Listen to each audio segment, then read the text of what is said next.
மீண்டும் வரப்போகிற நம்முடைய கர்த்தராகிய இயேசு கிறிஸ்துவுக்கு சகல துதியும் கனமும் மகிமையும் உண்டாவதாக. எனக்கு அன்பார்ந்தவருடைய பிள்ளைகளே, இந்த நாள் முழுவதும் தேவன் உங்களுடைய எல்லா கிருபையினாலும் உங்களை நிரப்பி வழி நடத்துவாராக.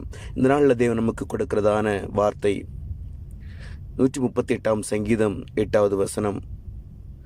கர்த்தர் எனக்காக யாவையும் செய்து முடிப்பார் என்று தாவீது சொல்கிறதான அந்த வார்த்தை தேவன் நமக்கு கொடுக்கிறார். கர்த்தர் எனக்காக யாவையும் செய்து முடிப்பார். எனக்கு அன்பார்ந்தவருடைய பிள்ளைகளே, எவ்வளவு ஒரு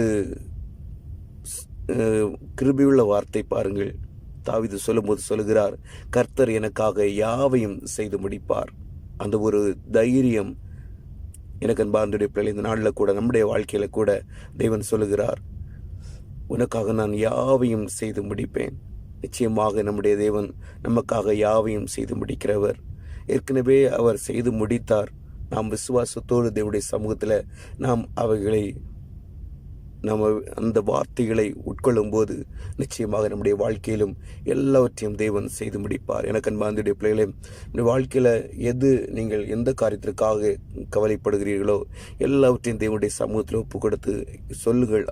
வாய்களை திறந்து நாம் சொல்லும்போது, ஆண்டவர் எனக்காக யாவையும் செய்து முடிப்பார், இயேசு எனக்காக யாவையும் செய்து முடிப்பார், யாவையும் செய்து முடித்தார் என்று சொல்லி விசுவாசிக்கும் போது நிச்சயமாக அந்த காரியங்களுடைய வாழ்க்கையில் நிறைவேறும். எனக்கு அன்பார்ந்த தேவனுடைய பிள்ளைகளை, எந்த காரியத்திற்காக காத்திருக்கிறீர்கள், எந்த காரியத்துக்காக தேவனுடைய சமூகத்தில் போராடுகிறீர்கள், நிச்சயமாக அவைகளை தேவன் உங்களுக்கு செய்து முடித்தார். சந்தோஷத்தோடு உங்களுடைய காரியங்களை செய்யுங்கள். நிச்சயமாக நம்முடைய தேவன் ஒருபோது நம்மை கைவிடுகிற தேவன் அல்ல.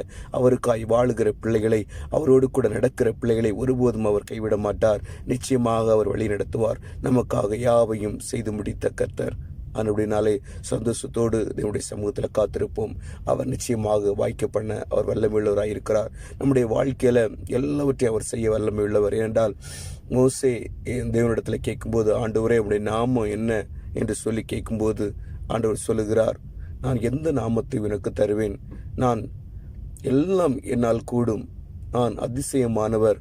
ஆனால் அந்த இடத்தில் அவர் கொடுத்ததான வார்த்தை, இருக்கிறவராகவே இருக்கிறேன். உன்னுடைய வாழ்க்கையில் என்ன தேவையோ எல்லாம் என்னால் செய்ய முடியும். அப்படினால் எந்த நேரத்தில் உனக்கு எது தேவையோ அதை செய்து முடிக்கிறவராக நான் இருக்கிறேன், அதான் இருக்கிறவராகவே இருக்கிறேன் என்கிற நாமத்தை உடையவர்.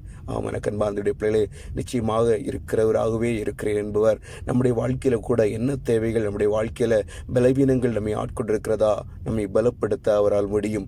நமக்கு தேவைகள் நம்முடைய வாழ்க்கையில இருக்கிறதா, தேவைகளையும் சந்திக்க அவரால் முடியும். நிச்சயமாக அவர் நம்மை வழி நடத்துவார். கவலைப்படாதீர்கள், தேவன் நம்மை நடத்துவார்.